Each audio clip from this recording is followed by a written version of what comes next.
મણિરાજ બારોટનો છેલ્લો પ્રોગ્રામ આદરીનો છેલ્લો પ્રોગ્રામ ને ત્રીજે દિનનું મૃત્યુ થયું ત્યારે 35 થી 40 હજાર માણસ અહીં હતો. તે દિવસ પણ મેં પોલીસ નથી બોલાવી. આમાં પણ કોઈ પોલીસ નહીં મળે, હોમગાર્ડ નહીં મળે. પણ આ ગામ છે એ 39 વર્ષથી મારી આગેવાની છે આ ગામમાં અને મારું કોઈ દિવસ કોઈ અપમાન નથી કર્યું. પણ ત્યારે હું સરકારી નોકરી કરતો એટલે મેં જોબ છોડી સ્ટેટ ઇરિગેશનમાં હું સર્વિસ કરતો જુનિયર કારકુન તરીકે. પર પૈસા ઉડાડો છો તો ડીજે વગાડવાનું નહીં.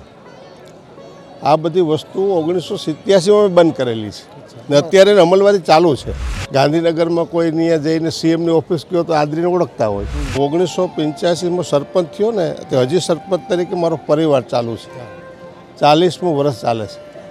4 દશકા પૂરા થશે. કોઈ પણ મારા ગામની અંદર તવંગર માણસ હોય એ પણ દીકરીના એ પણ આવે છે અને ગરીબ માણસ 2 મંડપ હોય તો એક દીકરી પૈસાદારની હોય ને ગરીબની હોય તો સમાજ 2 સરખી દીકરીઓ. આ દીકરીઓના લગ્ન છે ને એમની અંદરથી 40% દીકરીઓ સર્વિસ કરતી હશે સરકારી અને બાકીની 100% ગ્રેજ્યુએટ હશે. આ મેં કર્યું છે એનું ફળ મને આજે મળે છે અને 10 દીકરીઓથી મેં શરૂઆત કરેલી સમૂહ લગ્નની. આજે 21મા સમૂહ લગ્ન છે. 700 દીકરીઓ મેં અહીંથી પરણાવી છે આ જ મંડપના આ જ ગ્રાઉન્ડ ઉપર. એ 15,000 માણસ જમશે. ક્યાંય વ્યવસ્થા નહીં હોય. મારો ગામનો યુવાન અને વડીલો છે ને એ 200 જણા ત્યાં ઊભા છે અને એને જમાડશે. એને આ મંડપની અંદર શું વિદ્યાલય છે એને ખબર નહીં હોય. પર મંથ આદરીની અંદર નારિયેળની આવક તમને કહું ને 2 કરોડ રૂપિયા દર મહિને આવે છે રોકડા આદરીમાં. મૂળિયા ઊંડા હોઈ ગયા હોય ને એને નાબૂદ કરવા છે ને એ તાત્કાલિક સહેલું નથી. આજનો નંદી છે ને એ કાચો રસ્તો હોય ને ધૂળવાળો તો એમાંય ચાલી શકતો. પણ આજના બ્લોક આવી ગયા છે એટલે જેટલા નંદી ગામમાં આટા મારે છે ને એ દોડીને થકતો એટલે કોઈ માણસને નુકસાન નથી કરતો. આ વિસ્તારની કાયાપલટ કરવામાં હું ગુજરાત સરકારનો ભાજપનો એટલા માટે નરેન્દ્રભાઈનો આભાર માનીશ કે સમગ્ર યોજનાઓ મને એની આપી છે. 40 વર્ષ થઈ ગયા, 65 વર્ષથી અમારા યુવાનોને તૈયાર કરું છું કે ભાઈ હું તો 2 વર્ષ 5 વર્ષમાં બેસીશ ઘરે પણ તમે મારો વારસો સાચવો એના માટે આ બધાને હું તૈયાર કરું છું.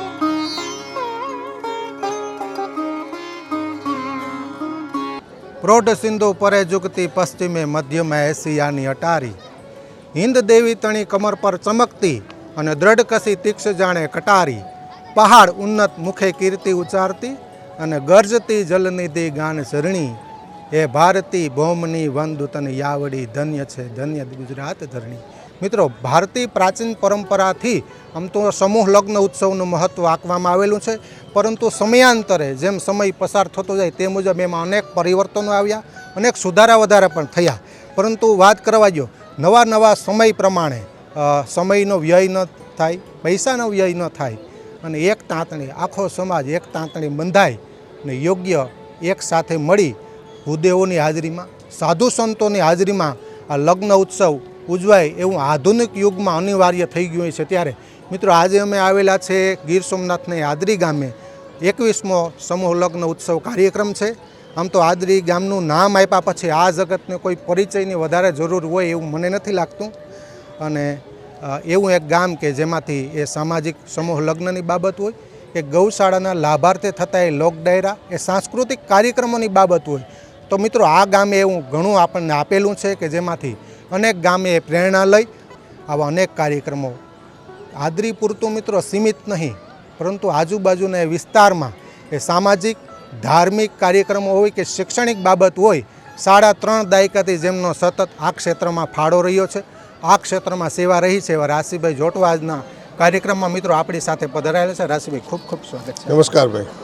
રાશિભાઈ, આ એક સહજ ભાવે 5 લોકોને પ્રેરણા મળે, કારણ કે અમે જતા હોય ને કચ્છમાં જઈએ તો વાસણભાઈ આપની યાદી કરતા હોય, દ્વારકામાં જાય તો પબુભાઈ યાદી કરતા હોય, રાજુલા મહુવા જાય તો એ માયાભાઈ યાદી કરતા હોય, અમરીશભાઈ ડેર આપની યાદી કરતા હોય. એ સામાજિક બાબત હોય, રાજકીય બાબત હોય કે પછી કોઈ ધર્મની બાબત હોય, બેઝિક ભાવે આમ તો સમૂહ લગ્નનો ઉત્સવનો એક માહોલ છે. વચ્ચે થોડો ડિસ્ટર્બ કરું છું તમને, પણ કહેવાનું એક મન એ થાય, પ્રશ્ન ડાયરેક્ટ એ થાય કે આવા શુભ કાર્યો છે એ તમને નિમિત્ત બનાવે છે કે તમને અંદરથી એવી પ્રેરણા થાય કે સમાજ માટે કંઈક કરવું? પહેલી વસ્તુ તો હું પોતે નાનપણથી જ્યારે સ્કૂલની અંદર અને હાઈસ્કૂલ અને કોલેજમાં અભ્યાસ કરતો ત્યારથી જ મને આ બાબતની જિજ્ઞાસા કે સમાજની અંદર કંઈક ઉપયોગી થવું, યુવાનોને પ્રેરણા સ્ત્રોત થવું. એક વર્ષોથી 1982થી મેં આ શરૂઆત કરેલી છે. મારી ઉંમર તે દિવસ 22 વર્ષની હતી. ત્યારથી હું આમાં ખૂબ એક્ટિવ છું. પણ આહિર સમાજ મને ત્યારે એવું લાગતું કે ક્યાંક ને ક્યાંક થોડો પાછળ છે, કે ખોટા ખર્ચાથી પ્રેરાઈ રહ્યો છે, દેખાદેખીમાં ક્યાંક આવી જાય છે. તો એને એક સીધો સંદેશો આપવા માટે સમાજના આગેવાનોએ શું કરવું જોઈએ એ ત્યારથી મારા મગજમાં 1982થી આ વાત શરૂ થયેલી. પણ કોઈ વસ્તુના જળમાં મૂળિયા ઊંડા હોઈ ગયા હોય ને એને નાબૂદ કરવા છે ને એ તાત્કાલિક સહેલું નથી.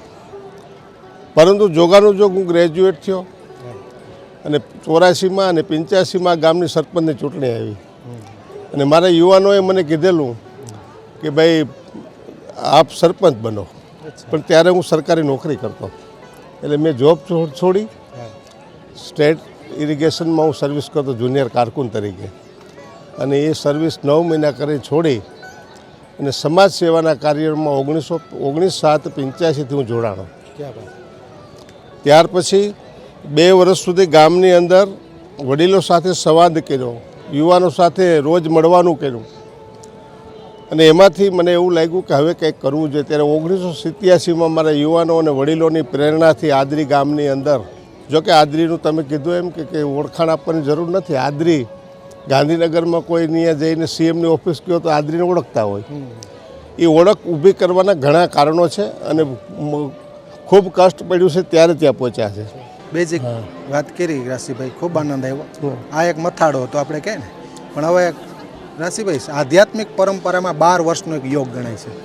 તમે કીધું કે 3.5 દાયકા અમે સાંભળેલું, 3.5 દાયકાથી સેવા, 12 3 યોગ પૂરા કર્યા છે, અનેક અનુભવો થયા છે, સામાજિક કાર્યોની મેં કીધું સમૂહ લગ્ન. પ્રથમ તો આ એક મને ગમી વાત અહીં આવ્યો એટલે ખ્યાલ આવ્યો કે અહીંથી શરૂઆત થઈ. એટલે આ પરંગણાની અંદર પરંગણામાં શરૂઆતો કરી છે ને.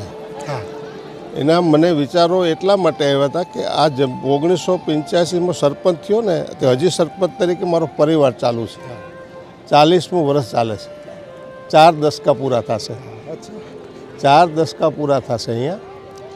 ત્યારે જમીનો બંજર બની ગઈ હતી, દરિયાનું પાણી ખૂબ આગળ આવી ગયું હતું, ખેડૂ ભાંગી ગયા હતા. અને એક માતા કે પિતા મોટી ઉંમરનું મૃત્યુ પામે તો એની પાછળ બહારથી જમવાનું, ધુવાડાબંધ ગામ જમાડવાનું. એ સમયની અંદર 1 લાખ રૂપિયાનો ખર્ચો આવતો હતો અને જમીનનો ભાવ 10,000 રૂપિયા હતો. એટલે 10 વીઘા જમીન વેચો ત્યારે ડોહાનો ઉત્સવ ઉજવાય. એ મેં 2 વર્ષ સુધી જોયું. ગામની અંદર જમીનો વેચાવા માંડી, ખેડૂતો ભાંગવા માંડ્યા. ત્યારે મેં કીધું કે મારે આ ખેડૂતને બચાવવા છે ને ગામને બચાવવું છે. હું આમાંથી મુક્તિ આપવા માગું છું. ત્યારે 1987માં આ ગામના યુવાનો વડીલો આ માતાના સાનિધ્યમાં મળ્યા હતા અમે. અને ત્યારથી પહેલ કરી હતી કે આજથી કોઈની પણ કોઈ ગુજરશે તો ત્યાં પાછળ કંઈ કરવાનું નથી. અને 1970થી આ પ્રથા મેં દાખલ કરી છે. ત્યાર પછી લગ્ન હોય દીકરાના તો આનંદ હોય, પણ એનો વરઘોડો નહીં કાઢવાનો. ડીજે તે તમે ઉપર પૈસા ઉડાડો છો તો ડીજે વગાડવાનું નહીં. આ બધી વસ્તુઓ 1987માં બંધ કરેલી છે ને અત્યારે અમલવારી ચાલુ છે. હા, એ બધી ચાલુ છે અત્યારે. પછી મને એવું લાગ્યું કે હવે બધી એમાંથી મળ્યા છે પણ હજી પણ કંઈક ઘટે છે. ત્યારે આ વિસ્તારની અંદર મને એમ થયું. પછી હું તાલુકા પંચાયતનો પ્રમુખ બન્યો 95માં. 10 વર્ષ સુધી પ્રમુખ રહ્યો. આ વિસ્તારને ખૂબ સેવા કરી અને જોગાનો જોગ 2007માં આ વિસ્તારનો હું ધારાસભ્ય તરીકે ચૂંટાણો. અને મને કહું આ જમીન મારી ભાંગતી જાય છે, ખેડૂતો ભાંગતા જાય છે, એટલે સરકારી યોજના મારે લાવવી છે. એટલે ચોર મેઘલ ડેમથી આદરી બંધારો બનાવ્યો, વચ્ચેથી કેનાલ લઈ આવ્યા, દેવકાથી લઈ અને ચાંડુવાવ થઈને ત્રીજી કેનાલ લઈ આવ્યો છું. અને 2 વર્ષની અંદર આખા ગામની અંદર પાણી મીઠા થઈ ગયા છે. અને આજે તમે દરિયા સુધી જાશો ને તો નારિયેળના બગીચા ઊભા છે અને ખૂબ આવક સારી થઈ ગઈ છે ખેડૂતોની. પણ એથી સંતોષ નહોતો. મને એમ લાગે છે કે સમૂહ લગ્ન જરૂરી હતા. એટલે 20 વર્ષ પહેલાં મને એ યાદ આવ્યું કે સમૂહ લગ્ન કરવા છે. ત્યારે મેં ગામને સમજાવ્યું 20 વર્ષ પહેલાં કે 10 દીકરીઓ તૈયાર કરો તો આપણે શરૂઆત કરીએ. અને 10 દીકરીઓથી મેં શરૂઆત કરેલી સમૂહ લગ્નની. 10 દીકરીઓથી. અને આજે 21મા સમૂહ લગ્ન છે. 700 દીકરીઓ મેં અહીંથી પરણાવી છે, આ જ મંડપના આ જ ગ્રાઉન્ડ ઉપર. અને એ શરૂઆતની પ્રથા પડ્યા પછી કોઈ પણ મારા ગામની અંદર તવંગર માણસ હોય એ પણ દીકરીને એ પરણાવે છે, અને ગરીબ માણસ 2 મંડપ હોય તો એક દીકરી પૈસાદારની હોય ને ગરીબની હોય તો સમાજ 2 સરખી દીકરીઓ. એ રીતે ગામની અંદર એક ઢાંચો પાડ્યો છે. અને આજે કુદરતને માતાની દયાથી ખૂબ સારી રીતે ચાલી રહ્યું છે. સત્તાનો ઉપયોગ કર્યો છે, સરકારનો ઉપયોગ કર્યો છે, સમાજને ઉપયોગી થયા છે. અને આજે કંઈ કહેવું નથી પડતું, કારણ કે શિક્ષણ ખૂબ આગળ વધી રહ્યું છે. ખોટા ખર્ચાથી પર રહેવું. આપણા વડીલો કહેતા 100 વર્ષની ઉંમરે પાપો પહોંચ્યો હોય ત્યારે કહે કે ભાઈ કોકનો કોરિયો ખાધો છે તો આપણે ખવડાવવો પડે. પણ એ ખવડાવવાના ઠેકાણા અલગ છે, આ નથી. આ દીકરી છે એને તમે લઈ આવો છો તો તમે 0 બજેટથી અહીં લાવો છો. એનો સ્વયં સમાજ ખર્ચો ભોગવે છે. સવારે થાંભલી હોય છે, આગલે દી દાંડિયા રાસ હોય છે, અને રાત્રે આજે 6 વાગ્યાથી અહીં રસ્તા મેળાપ શરૂ થઈ જશે આગળ, અને 12 વાગે અહીંયાથી અમે બધા છૂટા પડશું. એવી રીતે 21મું વર્ષ આવ્યું છે. 21માં સમૂહ લગ્ન આવ્યા છે. ત્યારે આ ગામને હું સેલ્યુટ એટલા માટે કરું છું, વડીલો અને યુવાનોને, કે તમે મોડેકથી જોશો, રોકાજો તો આ સમગ્ર ગ્રાઉન્ડની અંદર જમણવાર ચાલુ થશે 7 વાગ્યા પછી. એ 15,000 માણસ જમશે, ક્યાંય અવ્યવસ્થા નહીં હોય. મારો ગામનો યુવાન અને વડીલો છે ને એ 200 જણા ત્યાં ઊભા હશે અને એને જમાડશે. એને આ મંડપની અંદર શું વિદ્યાલય છે એને ખબર નહીં હોય, એ આવતો જ નથી. એ સ્વયં રસોડુંમાં સાચવે છે. એટલે આ ગામે જે મને સહકાર આપ્યો છે ને, બધાને કરવાની ઈચ્છા તો થાય, પણ ગામ સંમત થાય, યુવાનો સંમત થાય, વડીલો સંમત થાય. પણ આ ગામ છે એ 39 વર્ષથી મારી આગેવાની છે આ ગામમાં, અને મારું કોઈ દિવસ કોઈ અપમાન નથી કર્યું. આ ગામની અંદર સારી રીતે હું ચલાવું છું અને બિનસ્વાર્થી ચલાવું છું. વચ્ચે ખેતી ભાંગતી જતી હતી ત્યારે ગાયો છે એ રખડતી ગામની અંદર, ભેલાણ થતું. ખેડૂતો રાતે સૂઈ ગયો હોય તો 2 વીઘાનો બાજરો હોય તો પૂરો થઈ જાય. એટલે ત્યારે મને આજે લગભગ 22 વર્ષ પહેલાં 2000ની સાલમાં એક વિચાર આવ્યો કે ભાઈ આપણે અહીંયાથી આ ગાયો છે એને ગામને તો મુક્તિ અપાવી છે, પણ ગાયોને પણ સાચવવી છે. એટલે અહીંયા મહાકાળી ગૌશાળાની સ્થાપના મેં 25 વર્ષ પહેલાં કરી છે. આજે એમાં 165 ગાયો છે, અને એટલા વર્ષોથી સતત ચાલે છે. ગૌશાળાનો નિભાવ કરવો એટલે લગભગ 24 લાખ રૂપિયા વર્ષનો મને ખર્ચો આવે છે. પણ એ ખર્ચાની કોઈ દિવસ અમે લાંબો હાથ નથી કર્યો કે નહીં, પણ મેં એમ કીધેલું ગામની અંદર એક સંદેશો આપ્યો હતો કે ભાઈ આપણે દીકરાનો જન્મદિવસ તો હોટલમાં જઈ અને 10,000 રૂપિયાનું ખાઈ આવીએ, એ નહીં જવાનું, પણ તમે ગૌશાળામાં એમ 50% રૂપિયા આપી દો. ડોહું ગુજરી જાય તો આપણે 2-5 લાખ રૂપિયા વાપરતા, 2-5 નથી જોતા, પણ 10,000 રૂપિયા એમાં નાખી દો. સાહેબ, આજે મને આનંદ છે કે આ વર્ષની અંદર એ જન્મદિવસ અને મરણની આવક 9 લાખ રૂપિયા આ વર્ષમાં મળી છે મને. અને એ લોક ડાયરો અમે કરીએ છીએ અહીં આ જ ગ્રાઉન્ડની અંદર. ને ગુજરાતના કોઈ એવા કલાકાર નથી, ખ્યાતનાક કલાકારો ભીખુદાનથી માંડીને અત્યાર સુધીના, કે આ ગ્રાઉન્ડમાં આવ્યા ન હોય. બધા એવા છે. અને એ દરેક પ્રોગ્રામો કરીએ છીએ એમાં છૂટથી રૂપિયા ઉડે છે. મીડિયા પત્રકારો કદાચ એને ટીકા ટિપ્પણ કરતા હોય, પણ એ અમારો નિસ્વાર્થ ભાવ છે. છેલ્લે ડાયરો હતો તો એમાં સ્ટેજ ઉપરથી 22 લાખ રૂપિયા થયા હતા, અને એ રૂપિયાનો ખર્ચ વધે છે. એ રૂપિયા અમે ગૌશાળા વાપરીએ છીએ. આજે ગૌશાળામાં પણ મારી પાસે 25થી 35 લાખનું બેલેન્સ છે. આ સમૂહ લગ્નની અંદર ક્યાંય અમે લાંબો હાથ નથી કરતા, એ ફાળો ઉઘરાવતા નથી, છતાં પણ 6 લાખનું બેલેન્સ પડ્યું છે આ વર્ષે. અને આવતું વર્ષ થાય એટલે પાછા વધશે, કારણ કે દેવાવાળી મા બેઠી છે અને લોકોને મેં આપ્યું છે. ગામને સારી જમીન બંજર બની ગઈ હતી, સારી બનાવી છે. આ વિસ્તારની કાયાપલટ કરવામાં હું ગુજરાત સરકારનો, ભાજપનો એટલા માટે નરેન્દ્રભાઈનો આભાર માનીશ કે સમગ્ર યોજનાઓ મને એની આપી છે, અને એક ટોટલી વસ્તુ આપી છે. કે આ બધી વસ્તુઓ છે આપણે જોઈએ છે. મારા ગામની નહીં પણ મારા વિસ્તારની મારે કાયાપલટ કરવી છે. એટલે આખા વેરાવળ તાલુકાની અંદર કોઈ પણ ગામ એવા બાકી નહીં હોય કે ત્યાં મારું યોગદાન નહીં હોય. આજે 20 ઇંચ વરસાદ પડે તો વેરાવળ તાલુકાના 53 ગામની અંદર તમે જઈ શકો એવા નાળાના પુલિયા મેં બનાવ્યા છે. હું ધારાસભ્ય હતો ત્યારે. એટલે મને તો 40 વર્ષ થઈ ગયા, 65 વર્ષથી અમારા યુવાનોને તૈયાર કરું છું કે ભાઈ હું તો 2 વર્ષ 5 વર્ષમાં બેસીશ ઘરે, પણ તમે મારો વારસો સાચવો એના માટે આ બધાને હું તૈયાર કરું છું. એક વચ્ચે એક ડાયરાની વાત કરીને રાશિભાઈ, અમે આવતા હોય કાર્યક્રમ ખાસ, કારણ કે મને યાદી કરતા હોય કોઈ પણ કાર્યક્રમ હોય ને રાશિભાઈ, 50,000 60,000 લોકો જ્યારે એકત્રિત થાય ત્યારે પોલીસ પ્રોટેક્શનને એવું જરૂર પડતી હોય. અહીંયા કાર્યક્રમમાં અહીંયા આજે પણ જોયું, અહીંયા પોલીસ સ્વયં પોલીસને અમે આમંત્રણ આપીએ છીએ જમવા માટેનું મહેમાન તરીકે. મને કાંઈ એસપી હોય તો આવે, અમારા પીઆઈ આવે, પણ અમે કોઈ દિવસ લેટર નથી લખ્યું કે મારા ગામમાં બંદોબસ્ત જોઈએ છે. મણિરાજ બારોટનો છેલ્લો પ્રોગ્રામ, આદરીનો છેલ્લો પ્રોગ્રામ, ને 3 દિનનું મૃત્યુ થયું ત્યારે 35,000 થી 40,000 માણસ અહીં હતું. તે દિવસ પણ મેં પોલીસ નથી બોલાવી. આમાં પણ કોઈ પોલીસ નહીં મળે, હોમગાર્ડ નહીં મળે. સ્વયંભૂ શિસ્તમાં ચાલે છે. તમે જોજો 6 વાગે શરૂ થશે ને 12 વાગે જેનો વિદાય થઈ જશે. 15-20,000 માણસ જમી લેશે. મહેમાનો અહીંથી આશીર્વચન પણ 11 વાગે આપી દેશે. અને બહુ શાંતિથી 20 વર્ષની અંદર હું આ જગ્યાનું એટલા માટે પ્રભુત્વ ગણું છું કે આ જગ્યામાં ક્યારેય કોઈ બનાવ નથી બન્યો. 20 વર્ષની અંદર કોઈની એક મોટરસાઇકલ પણ ચોરાણી નથી. માની કૃપા છે. અને મા છે અમારા ગામ ઉપર ખૂબ ધ્યાન રાખે છે ને અમે પણ એને માનીએ છીએ. રોજ ઉઠીને પ્રાર્થના કરીએ છીએ કે મા આવું ગામમાં અમને શાંતિ અપાવ, સારા કાર્યો કરી શકીએ અને આવતી પેઢી આમાંથી પ્રેરણા લઈ. અને આજનો સમય છે દોડાદોડીનો કે હરીફાઈનો નહીં, પણ મારું બાળક કેમ અભ્યાસ કરે, સારી નોકરીમાં જાય. અને નોકરીને સરકારી નોકરીઓની વાત કરીએ ને તો મેં લગ્ન શરૂ કર્યા ને ત્યારે આપણો આહિર સમાજનો દેશી ડ્રેસ પહેરીને દીકરીઓ બેસતી.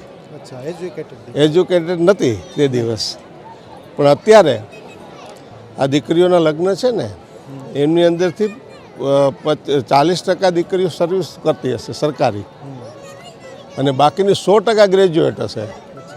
આ મેં કર્યું છે એનું ફળ મને આજે મળે છે કે એની પૈસા બચાવ્યા છે અને વાપર્યા છે તો એના બાળકોમાં વાપર્યા છે. ને આદરીની અંદર આ ગામ છે મહત્ત્વનું ગામ છે, આહિર સમાજને સંદેશો આપતું ગામ છે.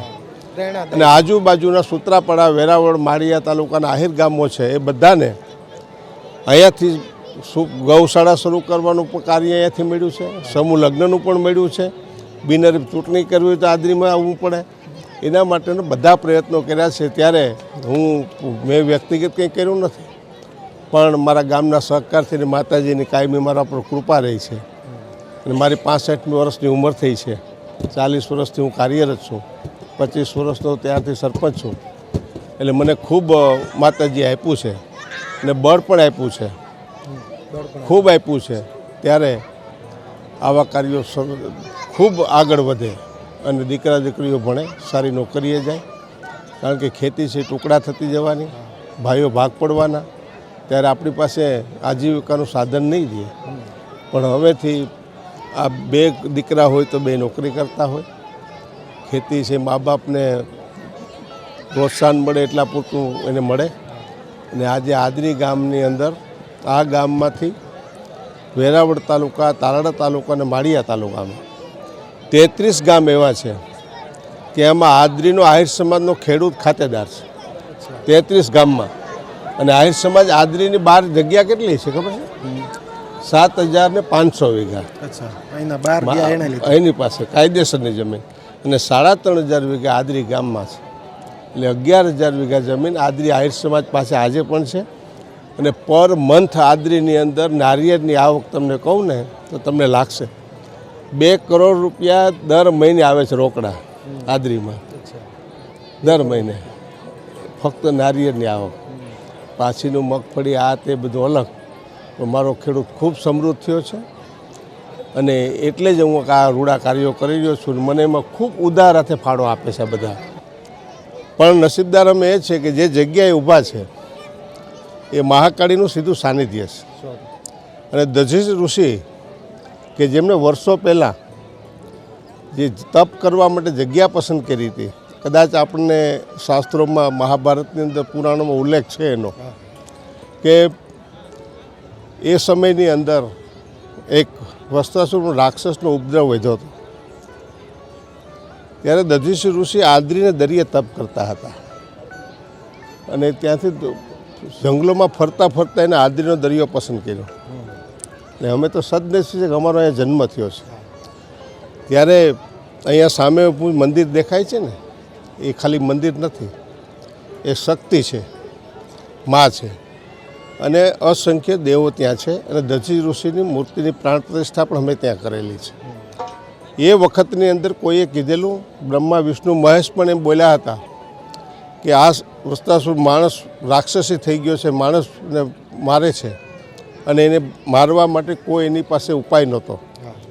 ત્યારે દેવોએ કીધું કે એક તપ કરે છે એક બ્રાહ્મણ, એની પાસે જઈને જો એનો બલિદાન આપે જીવનું, તો કદાચ આનું મૃત્યુ થઈ શકે. ત્યારે એ દેવો બધા અહીંયા સંયમ આવ્યા હતા. દરિયાકાંઠે દધીચી ઋષિને વાત કરી, સમજાવ્યું અને કીધું કે ભાઈ આ માટે અમે આવ્યા છે, આમાંથી મુક્તિ અપાવવા માટે આવ્યા છે. ત્યારે એ સંમત થયા અને અહીંયા તપ છોડ્યું 12 વર્ષે. અને એ જગ્યા પર એનો એક અડધો ફૂટ પગ જમીનમાં ખૂંચેલો, ભાઠાની અંદર એટલું ઉતરી ગયેલો. અને એ પછી આ માતાજીની જગ્યા ઉપર આવ્યા. ત્યારે ક્યાં કશું હતું નહીં. અને ત્યાં દેવોની સાક્ષાત મિટિંગ થયેલી. અને એ દેવોની આજે પણ ત્યાં મૂર્તિઓ છે. એ દેવો છે એ મૂર્તિ નથી, ફક્ત આદ્રીની અંદર દરેક દેવોએ પ્રસ્થાન કર્યું હતું તે દિવસ. એ આ ભૂમિ છે. અને એ ભૂમિની અંદર ત્યારે દધીચી ઋષિએ કીધું કે ભાઈ મને મારું દેહ ત્યાગ કરવા હું તૈયાર છું. ત્યારે કીધું, ત્યારે દેહ ત્યાગ કરવાની વાત આવી ને, ત્યારે કે આ તો બ્રાહ્મણ છે, પાપ લાગે, એનું વ્રત ન કરી શકીએ દેવો કે. ત્યારે દેવોએ એક ડાભ લીધો અને એની ગાય બનાવી, અને ગાયમાં મંત્ર પૂરી અને જીવતી બનાવી એ ગાયને. અને ગાયની જીભ છે ને એ રફ હોય છે. દધીચી ઋષિને પૂછ્યું કે તમારી છેલ્લી ઈચ્છા શું? ત્યારે એને એ વાત કરેલી, આ હું આદ્રીની ભૂમિની વાત કરી રહ્યો છું, કે મારી છેલ્લી ઈચ્છા આદ્રીની અંદર, મારે આ જગ્યાની અંદર ગંગામાં પ્રદક્ષિણા કરવી છે. તો ગંગાજી તો એ હતા નહીં. ત્યારે સ્વયં દેવોએ ત્યારે આ ગુપ્ત કંડ છે ને આપણો, જેને ગુપ્ત ગંગાજી કહીએ છીએ, એ કંડને ગુપ્ત ગંગાજીને ત્યાં અંજલિ મારીને કુંડ ઉત્પન્ન 1200 વર્ષ પહેલાં કરેલો. અને એમની અંદર એમને પહેલું સ્નાન દધીચી ઋષિએ કર્યું અને પ્રદક્ષિણા કરી અને અહીંથી ચાલતી પકડી આગળ ધોતિયું પહેરીને દધીચી ઋષિ જાય છે, પાછળ ગાય જાય, વાહા ઉપર છાંટતી જાય છે. અહીંયા વિસણવેલ ગામ આવ્યું, ત્યાં બેભાન થઈને પડી ગયા. આજે પણ ત્યાંની ડેરી છે. અને ત્યાંથી આગળ ચાલતા ગયા તો માળિયા તાલુકાનું દધીચી સરોવર બન્યું છે વાંદરવડ પાસે, ત્યાં અહીંયા દેહ ત્યાગ કર્યો. ત્યાં આજે દધીચી સરોવર બન્યું છે. આ સરકારી યોજનાઓ છે. અને દધીચીએ ત્યાં ત્યાગ કર્યા પછી એમનો વ્રજ બનાવી અને એ રાક્ષસનો નાશ કર્યો હતો. અને આ દુનિયાને એમાંથી મુક્તિ અપાય એ આદ્રી ગામ છે. ક્યાં ભાઈ રાશિભાઈ, તમામ એક સમાજને પ્રેરણાદાયી વાત કરી, પણ આમાં શું સારું કામ કરતા હોય ને, એ તો રામ રાજ્ય વખતે અનેક મુશ્કેલી હોય. 5% કે 2% લોકો એવા પણ હોય, નેગેટિવ કોમેન્ટ પણ કરતા હોય. આપણે દેશી ભાષામાં કહે નંદી કે ને વાસડા હોય. ગૌ અહીં તો ગૌશાળા છે, જો ગાયને કોઈ કાઢી મૂકે ઘરે તો એને ગૌશાળામાં લઈ શકાય. વાસડા હોય ને નાના, એને કાઢી મૂકે, એને સંભાળવા મુશ્કેલ પડે. આ વાસડા થઈને નંદી બને. આમ તો શિવનું વાહન છે, પણ હેરાન કરતા હોય, મુશ્કેલી આવતી હોય. કોમેન્ટ સોશિયલ મીડિયાની યુગ છે, નેગેટિવ કોમેન્ટ પણ આવતી હોય. આવું બને ખરું? એ ચાલતું જ આવે છે. અમુક પ્રવૃત્તિ છે ને ધીરે ધીરે એમાં નષ્ટ થતી નથી, ચાલે છે. પણ એમાં પરિવર્તનને કારણે, સમયને કારણે એમાં ફેરફાર આવતા હોય છે. આજનો નંદી છે ને, એ જે નંદી છે, આ જમીન છે ને આપણી, એ કાચો રસ્તો હોય ને ધૂળવાળો, તો એમાંય ચાલી શકતો. પણ આજના બ્લોક આવી ગયા છે, એટલે જેટલા નંદી ગામમાં આટા મારે છે ને એ દોડીને થકતો, એટલે કોઈ માણસને નુકસાન નથી કરતો. અને બહાર ખેતરમાં ખાવા નથી જતો, ગામની બહાર નીકળતો નથી. અને અહીંયા શાંતિથી કોઈ તમે બાજુ નીકળી જાઓ તોય પણ તમને નુકસાન ન કરે એ સુધારો છે આજે. હા, નહીંતર તો એક ખૂટ્યો બળદગાડું નીકળે તો એને ન નીકળવા દે, પણ એવું કંઈ છે નહીં. મારા ગામમાં એટલા ખૂટિયા આટા મારતા હશે તો બાળકો પણ એને હાથ લઈને નીકળી જાય છે બાજુમાં ને બેઠા હોય છે. એટલે એમાં પણ કુદરતી દયા હશે કદાચ, આવું નંદીમાં ન હોય, કારણ કે એનું જીન જ એ પ્રકારનું હોય છે કે એને કાંઈક ને કાંઈક નુકસાન થતું હોય. પણ એ પણ અમે ક્યાંક પ્રયત્ન કર્યા છે.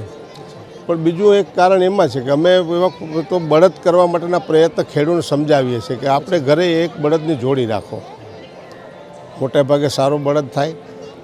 પછી ખૂટિયા જે નંદીઓ છે ને એનું ખસીકરણ કરીએ છીએ, મને છીપી આપણે અપાવીએ, એ હું અપાવું છું. એટલે ઓટોમેટિક બળદ થઈ જાય છે, જેને જરૂર હોય લઈ જાય છે.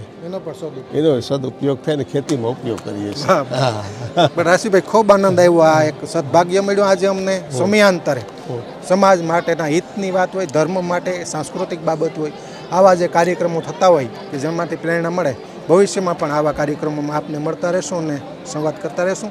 આજે કાર્યક્રમમાં આવ્યા રાશિભાઈ, ખૂબ ખૂબ આભાર, ધન્યવાદ. ખૂબ ખૂબ આભાર, ધન્યવાદ આપને પણ. મારા ગામે આવ્યા છો, આપનું સ્વાગત છે અને રોકાજો બધા.